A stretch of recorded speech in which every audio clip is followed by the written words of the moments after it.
ব্যবস্থা করতে হবে। আমাদের মা বোনদের ফ্যামিলি কার্ডের ব্যবস্থা করতে হবে। আমাদের কৃষক ভাইদের ফার্মার্স কার্ডের ব্যবস্থা করতে হবে। আমাদের আগামী দিনের প্রজন্ম শিশু কিশোরদের জন্য চাহিদা এবং জ্ঞান ভিত্তিক কারিগরি বহুমুখী শিক্ষা ব্যবস্থা চালু করতে হবে। আমাদের ওই মসজিদ মন্দির গির্জা যারা ইমাম মুয়াজ্জিন খতিব যারা হচ্ছে পুরোহিত যারা হচ্ছে প্রধান যারা সেবায়েত তাদেরকে আগামী দিনে মাসিক প্রতি মাসে সম্মানী ভাতা দিতে হবে। আমাদের এই অঞ্চলের মানুষের স্বাস্থ্য সেবা নিশ্চিত করতে হবে। আমার স্বয়ং স্বপনে পাড়া মোহনপুরবাসীর জন্য যে ভালোবাসা সেই ভালোবাসার নিদর্শন স্বরূপ আমরা কয়েকটি কর্মসূচি হাতে নিয়েছি। আমরা এই মহানগরের পানি আসে ড্রেন দিয়ে আসার পরে সেই পানি বিষাক্ত হয়ে নদীতে পড়ে কখনো জমিতে চলে যায়, কৃষকের ফসল নষ্ট হয়। আমরা সেই পানিকে পরিশোধিত করতে চাই। আমরা ওই হচ্ছে খাল কাটতে চাই, খাল খনন করতে চাই, বাংলাদেশের মানুষকে স্বনির্ভর করতে চাই। আমরা ওই মনন হচ্ছে ব্যাধি মাদক, সেই মাদককে নির্মূল করতে চাই। আমরা ওই হচ্ছে মাদক সম্রাটদেরকে আইনের আওতায় আনতে চাই।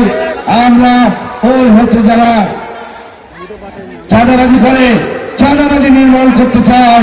আমরা দুর্নীতিমুক্ত বাংলাদেশ করতে চাই। আমরা আমাদের নেতা তারেক রহমানকে সহযোগিতা করতে চাই।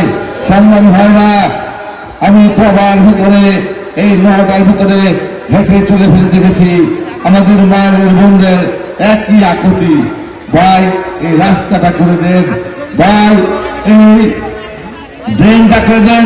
বলে বাবা আমার বাড়ি ডুবে যায়, এই জায়গা থেকে পানি নিষ্কাশন করে দেন। কেউ বলে দীর্ঘদিন আমাদের মসজিদের কোনো সংস্কার নাই, কেউ বলে আমাদের এই গুরুস্থানের কোনো সংস্কার নাই, কেউ বলে আমাদের হিন্দু ধর্মাবলম্বী ভাই বোনেরা বলে আমাদের মন্দিরের সংস্কার করতে হবে।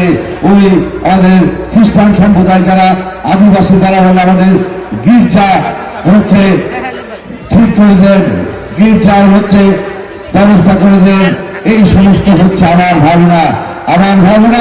আমার সহজ সফরে আমার এই পাবা মোহনপুরবাসীর জন্য সব সময় কাজ করার ইচ্ছা আছে। আপনারা কি আমাকে কাজ করার সুযোগ দিতে চান? সবাই দিতে চান?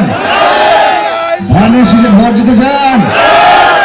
আপনারা ধানের শীষে ভোট দিলে ইনশাআল্লাহ আমরা তারেক রহমানকে প্রধানমন্ত্রী করার জন্য আপনাদের ভোটের মাধ্যমে এই রাজশাহী থেকে আমরা সহযোগিতা করতে পারবো। আপনাদের দেওয়া ভোটে আগামী 12 তারিখ আমি সবাইকে বলি, আজকে হচ্ছে নির্বাচন প্রচারণার শেষ দিন। আমরা যাওয়ার সময় সবাইকে মুখ বন্ধ করে যাব? যখন বাড়ি যাব, বাড়ির কাছে নামার আগে পর্যন্ত আমরা স্লোগান দিতে যাবো তো?